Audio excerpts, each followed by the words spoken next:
music industry podcast, and I'm David Angeweeb. Let's dig in. All right, today I'm chatting with founder of EVO Band Apps, Brian Poillucci. How are you today, Brian? Doing really good. How you doing, man? I'm doing great. Thank you for asking. So let's get right into this. What is EVO Band Apps? Oh, well, that's kind of a long story in itself. Long story really is I am a digital marketer by trade, but really I'm just a guitar player and an audio engineer, right? At the end of the day, recording my first album, got wicked into the studio side of things, wound up going to school for audio engineering, and that's where my passion laid and was. But years ago, trying to make money, and the recording studio business has changed. I'm sure that I've heard other episodes and other people, the whole recording structure and business has changed. So you don't need to come to the studio and pay me anymore, basically, to record music. So back in 2008, we tried to figure out how to keep the studio business really going, and that led to a lot of online mixing and mastering, which I started dipping my toes into the online advertising world in general. And that did well for a while, but it turned into me helping other friends evolve and adapt, especially as a digital guy, right? We've as musicians, we've all lived through the analog to digital change, right? We all went from the tape to, the decks and hard drives we're on now. It's the same thing in business that's evolved. And, helping other bands and friends and people with their online marketing, like I was doing with my business, try to keep going. I started making more money helping them, as a freelancer, really going. And that's really where it took off into training, and I educated myself and dove in and real heavy into the digital marketing world. Fast forward, probably about 6 years now, we've got a lot of small business clients. We've built websites, Facebook ads. We do over 4.7 million a year in other people's ads. Facebook, which is, the place where bands need to be. But that all evolved into how do we take the same strategies, the same models, the same things that are working for all my other clients, right? The podcasters with the membership groups, the Twitch video game guys with their subscriptions, the bloggers and YouTuber, where every day at work, it seemed like I was going, damn, if only a band was following these same strategies, the whole industry would change. And luckily now, there's a lot more of this. Guys like you, there's a lot of great resources, including even the other guy, Indiepreneur, with that guy Kyle, and how he's teaching people really great complex sales funnels for their finding fans with Facebook ads. And you're starting to see more guys like you guys come out, and you're starting to see more real case studies and proof of people leveraging these same tools and strategies in even the Patreon model, for example, of charging memberships. And basically it comes down to selling your music just like every other product is sold online. So the new music business, like you say, it's not really a music business. It's a content business. We're all in the content game now. Yeah, exactly. The sooner you can wrap your head around that idea that we're all content creators and publishers, and we need to get that out to our fans. We need to distribute it. We need to market it. And then we need to attract an audience and build an audience through that. Not just an audience, but a list, right? More concretely, we need an email list or some kind of list that allows us to continually market to those people. And we've learned that the email list is becoming more and more important. As people say, oh, emails die. Look at what the changes on Facebook recently, the changes on any platform, anything could be gone and dead tomorrow, either way. So it's the same thing. If you're thinking of your band as a business, number one rule of business, build your business on your own platform, not someone else's. You can't rely on a third-party platform to build your own business. So having that list is number one. And when we really, if we want to break it down, right, for for what this really means, it all comes down to the difference between hope marketing, which is I'm going to make an album and hope people find it. I'm going to play a show, and I hope that the people I tell to go visit my websites, I hope some of them turn into actual fans that will buy something. That's all hope marketing. So many bands saying, oh, well, my marketing plan is crushing it. I've got all these plays and I'm on these lists and I'm on this and that. But that's all still hope marketing. And without a plan in place to turn somebody from cold to warm to hot, which is in the marketing world, if anyone's familiar, that's the will you marry me marketing model, right? And a lot of bands, I think this helps them to break it down, right? So will you marry me marketing is a simple way to understand that selling any product, whether it be a service or product, your band, getting that super fan to pay you, it's just like trying to find a husband or a wife. You cannot walk up to a random person and say, this is me, I'm awesome, I want to marry you right now, let's make it happen. Trust me, it's the same thing when you hope someone sees you at a live show and buys your music. You're just going for the close. You're going for the end game. Nobody makes purchasing decisions, relationship decisions, any type of decision that way.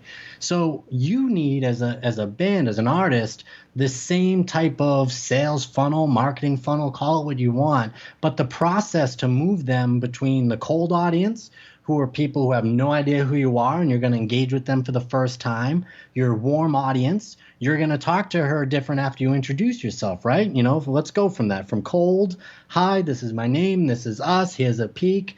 All right, I'm here and I'm still here. All right, well, let me warm you up and give you some goodies and show you why our band is more than just these songs, that this is what we stand for, and these are things we believe in. And that really gets them, pushes them to that hot audience.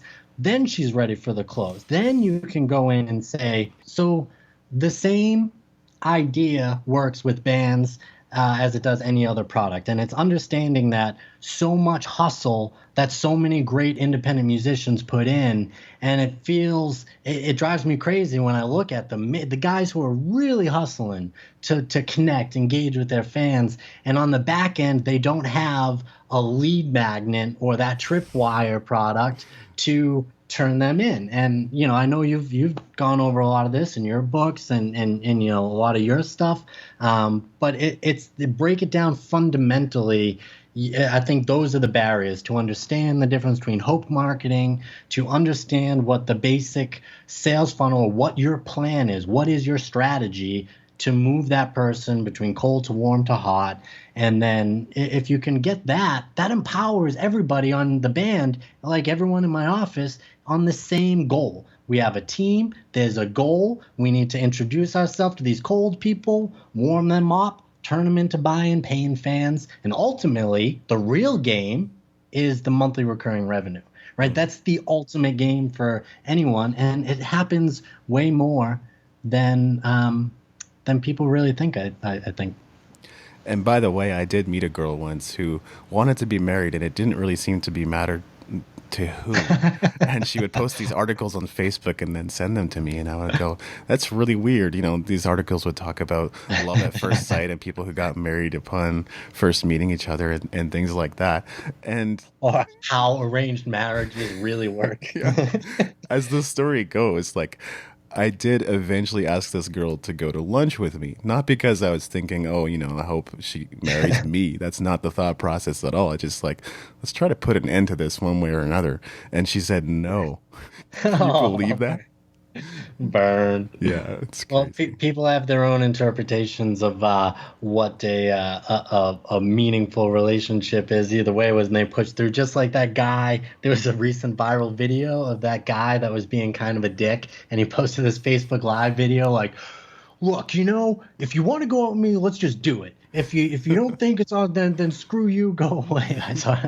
But it's the same. Anyone it's the same thing we do in real life, we need to translate online. The relationship building strategies that we do in real life has to translate online. And really, at the end of the day, that's what the business model you could say that you could take that we wrapped around the mobile app platform is in itself. So the idea is to originally our app platform was built for businesses, and it's straight up with loyalty programs and all the e-commerce stuff and mobile food ordering for our restaurant clients. But we've taken the app platform that was built for businesses and said, okay, how can we A, make this affordable enough for bands, but B, build in the automated business model that we're talking about, so the app could be their lead gen, the tripwire to connect with new people, to grow their email list and connect that data into their phones by the fans signing in with Facebook, Google, Twitter, their email, and then engaging with those people. And when I say engagement, I mean like the guys, again, that are really engaging, not you posting some random stuff to there just for them to listen to. I'm talking about making them feel like they're part of the band, making them part of the songwriting process, making them, I'm an audio engineer, so I love to see the studio stuff, and I want to hear the mixes as they're going along. That's true engagement, and that will turn someone so hot into a super fan where they will pay you $5, $10 a month or yearly packages. Or, there's been a lot of different successful packages that you can look at on Patreon. Sometimes I'll go and look at the top Patreon guys and see what their packages look like. A lot of it's the one-off pay for a year type deal, but we love just the small monthly recurring, just like we're all familiar paying for Netflix and Hulu and everything else on a monthly subscription now, and then to monetize them and open up. And I think one of the biggest pieces not only small businesses make, but artists make, are affiliate programs versus endorsements, right? Endorsements are cool, but affiliate programs generally generate actual cash flow. So any product that you love, you say, you Google that product plus affiliate program, and you can sign up, get your own custom link, and anyone that buys from that custom link, that money gets sent directly to your PayPal account. So opening, and that's just one example of opening different streams of revenue, because a band is never going to be independently, or any business, or either me or you, nobody builds wealth without multiple streams of revenue. So it's really just all that work and all those years and everything that we've put into. I'm really coming heavy now out into trying to hook up bands this way and make them maybe learn or open their mind to this business model itself. But I'm not trying to change. I understand art. I'm a guitar player.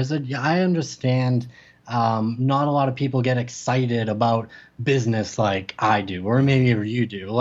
And that's fine.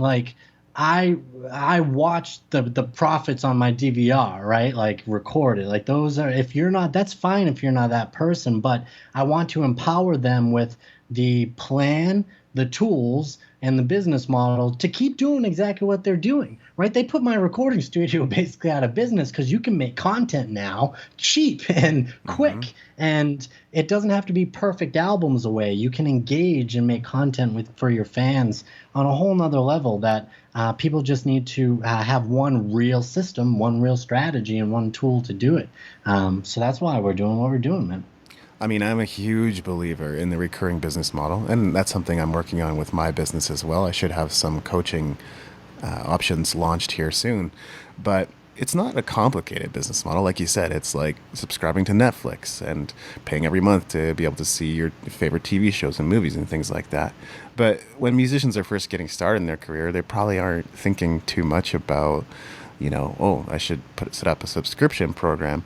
So in your opinion, what business models are they usually thinking about creating, if any? Here's the thing, and I see this a lot now. So, for example, one of my clients, and every time I'm working on someone, it always translate over. But one of my clients is opening a brewery here, and I've been explaining it to bands that say they do it backwards. They say, look, I'm going to spend all this money on the tour, on making the album, on the studio time. It's like that brewery. They're going to buy all of the stuff, and they're going to make the product, and they're going to get it. And then they're going to what? We're back to hope marketing. We're back to hoping people hear about it because they didn't put any investment on the marketing side, on the loyalty side. Let me tell you, in the restaurant business, it's all about the loyalty programs. It's about getting people to visit the restaurant or the brewery multiple times within a month, not just once every 6 months maybe, or where it's at. That's the lifeblood and cash flow for those businesses. So it's the same idea for musicians, but they just think about it like, oh, well, I'm going to wait until I get X amount of subscribers before I focus on having a real sales funnel or this or that or it's like any business is like opening their doors and saying, well, I'm just going to do it. But look, man, that's where we come from. Like, I remember on my first album, like, we started our own little independent record label just to get our CD in Strawberries and like in all the CD stores under like that little section. And it used to be, I hope an A&R hears us, or I hope someone actually does listen to this album, or the model and the industries, musicians were all still kind of living in the fog of way it used to be, in some sense. But what's great, like, for example, one of our artists, Striper, great band, been around a long time, and bands like that will keep evolving over time. A mobile app for them was, no problem. They understand the evolution of staying in business for 10, 20, 30 years, or, some of these artists that are still around, you can see that they're evolving with the market. And the music business, man, we grew up and we'll live through all that. They did not evolve with the Napster, with streaming, with, and now we're at the place where iTunes has just announced that they're getting rid of MP3 sales entirely. Yeah. I'm not surprised. So I'm surprised it took this long. Yeah, exactly. Like my good friends in the Middle Coast, great band, and they're young guys. I think they're in Japan touring right now. They tour every year. They're putting out new releases, connecting with their fans. And one of the things they did very well was just simply going up to every table at every gig and asking people for their email addresses. And Right. it can be as simple as that. Like technology. Well, that's do you know how many times we've done that when like you're trying the next day, how many hours band, you scribble from their writing. I remember having someone walk around with a clipboard, and then you try to type their scribble drunk writing into the MailChimp after. Yeah. But a real Tripwire product, right? A real lead gen is about the offers, giving them something. So when for example, and when a band is at a live show and they say, instead of visit us online or visit us at the table, say download our mobile app, you'll get a free fan reward, and you'll get to listen to this EP for free and leave us some love. That's the Tripwire product, really. We're not charging anything in a sense, but it's also the lead magnet. So then you get in their pockets, in their system, then you can engage with them and warm them up. But right from there, you're collecting their email, plus you're being able to re-engage them. And the only way you can re-engage your audience now as a band is with Facebook or Google retargeting ads. And that's when you get into the heavy retargeting stuff. And like I said, people should check out Kyle's Indiepreneur for some of that heavy Facebook stuff. That there's a lot of resources and guys out there now that are doing it.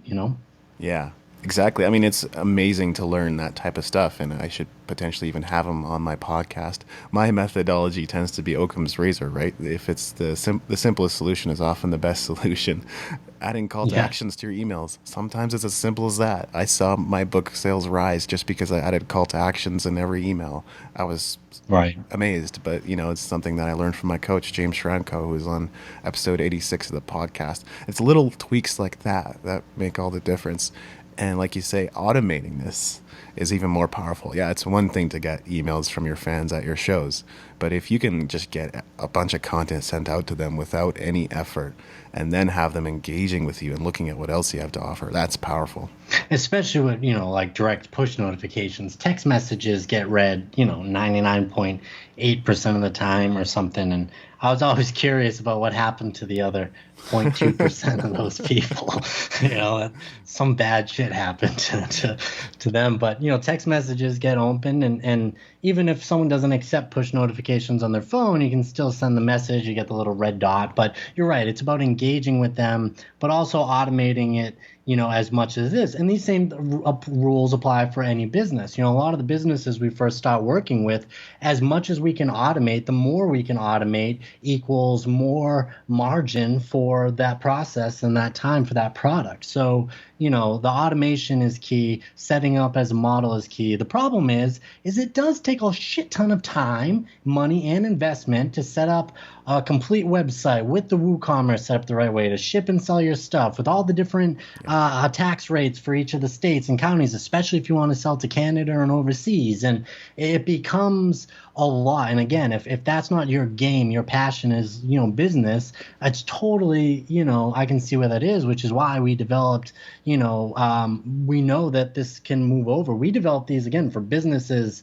in the first place so that it could do all that. For example, when we looked at restaurants paying thousands of dollars a month for those loyalty cards and the POS system integration to actually use them and reorder those things, and we by putting everything that they need in one system with low overhead and it's all automated, that's why it was such a win-win. Like, you can't lose. You're saving money. It's automated. So it's the same idea for business, for bands, automating the process and having everything in one system so they don't have to go and spend all that time or money on either. They have two options. Either they spend their own time and money to build out their own digital ecosystems and business, or they have a record label, hope that somebody, we're back to hope marketing, hope that the right guy is going to hear it and pay for it.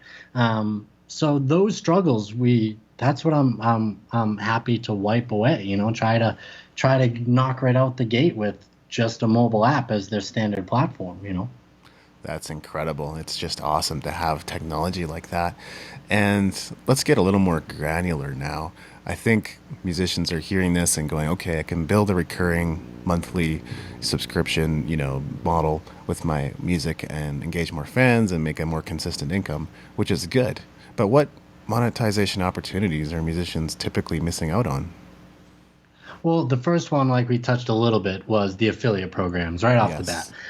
Every time someone gets an EVO app, we become their first affiliate. So they get a little tab in the app that says "Want an app for your band," and anytime someone clicks that and they get one, they get $100 sent automatically to their PayPal account. So it's a matter of, teaching them that affiliate programs are effective if they're used right. And that's part of building your fan base. For example, as a, podcast guy, if you say this is the microphone you all need, then go sign up for that affiliate program. And you can do that for everything. And if you put your cap on, you got 5 guys in a band, you've got drums, you've got gear, you've got mixing gear, you've got plugins, you could put up a whole big store of affiliate. These are our resources.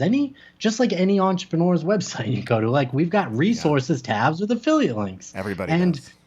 Everybody, and that's why don't bands? So that's the big one, like right off the bat, because it's easy, it's fast, you can implement it. And then the other things are thinking of, I think, the shift of what your core product is and what your profit maximizer is, right? Like, your core products, in the sense of whether it's the music or the shirts, but really, we all know that you're not making money a lot on the shirts, especially if you do them the right way, which is drop shipping it to start, so you don't have to mail all that crap out from home and destroy yourself with the time of trying to ship your own stuff. Even if it's drop shipped, there's not much margin there. There's not much meat. So the shift between thinking of what is our core product as a band? Is it our merch, the music? Really, it's the subscription model for the super fans that could come on that side, but it's also getting creative and selling different stuff that you know your fans will dig. For example, we have artists who make one-off vinyl artwork and recording. So they'll make one print, of their custom, artwork and then recording inside of it, and they'll sell it to their fan. They're getting 80 to $100, per one of those. And it's different things to be creative and leverage what your fans would like as well. And if you have your own e-commerce store that's easy to use and it's in their pockets, and you can just list as much as those things. We just Inoculum, this band, they've got this awesome, and I'm not going to get political on your stuff and divide anyone, but they have some kind of Trump shirt, and I'll just leave it at that, whether it be anti or pro. But you get their fan base. They know their fan base, and they know that's a fucking funny shirt, and like it's made by us and it's supporting us. So here it is. We're going to toss it up in the store. When you have an easy system that you can easily do that stuff to without having the stress or worry about how do I manage a WordPress-based site and then add those products to the e-commerce store, and that can be a hurdle for people. So I'm trying to make it as easy as possible now. With the app is the full e-commerce system in itself. It takes less than 5 minutes just to load up a new product, slap the price on, and it's all integrated with your PayPal or Braintree or Stripe or whatever else you're using. So the core fundamentals of it are not that difficult to see. But I think, like you're saying, a lot of bands get overwhelmed with, all this work, or what are these next steps, and the hundreds of man hours it takes. I'm sure this, building your website, making your products and your ebooks, and it takes hundreds and hundreds of man hours. And that's why I'm not recording my own music or producing albums right now. I'm running this business doing this. That's why they kind of can't. Like, if an artist is expected to be the best version of themselves they can be, I just want them in creative mode. I want them creating. I want them making content. So I just want to give them the tool and the model. You just keep doing what you're doing, but actually know that you need to all be on the same page. If you're a band, or even if you're a singer-songwriter, your management team and the labels, which has been the biggest eye-opener, is dealing with these larger teams versus small businesses, and the pros and cons that come along with that. But if everyone's on the same plan, the same business model, it's rule number one of any venture is have a plan and follow it instead of hope marketing. I hope that social media grows so much that a small percentage of these people turn into paying customers. If you don't have the plan and funnel behind that, you're just playing the hope game. And I've been really going heavy on that, and honestly hurting some feelings along the way. Some people are just great hustlers, right? And they just will keep spinning their wheels and keep hustling, and it's like someone on a treadmill, and they could be, making the real miles on the road. They're just building a list and not putting them through any system, In a way, you've summarized episode 40, 41, and 42 of the podcast. 40 was bundling and packaging your music products to maximize earnings. Episode 41, how to set up a membership site as a musician. Episode 42, how to earn money from affiliate marketing for musicians. Exactly. So here's a solution that can kind of do all that for you without all of that extra legwork. Exactly what you said, setting up a website. This is not easy stuff. I've learned to do it over the years because I need a way to share my message. And I believe in building on my homeland, not on rented land, as much as possible, directing people to my website, getting on my email list, buying my products. But affiliate marketing is such a powerful thing, and I'm a huge believer in it and have been for the last 7 years, huge advocate of it. It's something that musicians are missing out on for sure. Yeah, and anyone that needs even like a little bit of proof, like, they're guys, if you go John Lee Dumas, you can go to his website, look at all his monthly income. You can look at, Hundreds of Pat thousands Flynn. of dollars. Pat Flynn, that he was one of the best that started right away with the recurring stuff. Again, this is stuff we didn't come up with. This isn't Mm-mm. something I invented. We did. This is people say like me all the time. Well, Brian, well, how can you prove it works? Like, who does it work for?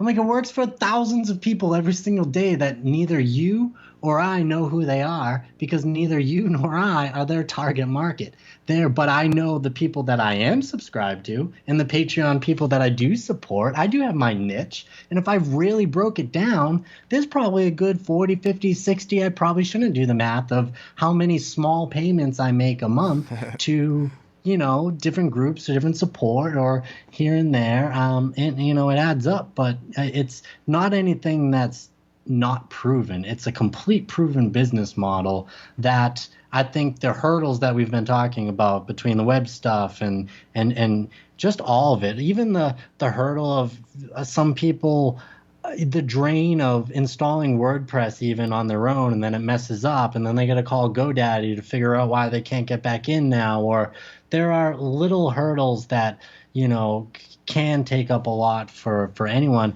Now, those basics do need to be there, but again, we've developed this so that it's all of that in one, in that sense. And the best part that we're launching now is we're going to start hearing about progressive web apps more in the next year or two as Google, Microsoft, and Apple all get their stuff together on the same page with push notifications. You're going to start, progressive websites are going to start be more of a term. Like back in the day, no one knew what a responsive website was, right? Or a mobile friendly site. It's the next stage, which is the basically browser technology is getting stronger to be able to run mobile sites like like mobile apps. So you get a mobile website version with that as well. And a lot of bands don't even have, good mobile websites. So that's, again, it's the market and the business, and I didn't invent it in the sense of anyone invented this business model. And I just hope that people, if anyone does a little bit of research, they can find people in their area, in their state, even musicians that you've never heard of who are just monetizing their 50,000 fans. And at the end of the day, that's what you need. And these guys that are making 3, 4, 5, 6 grand a month are more than most bands wish to make even on record labels back in the day. That was still a haul. So now you can own all of it.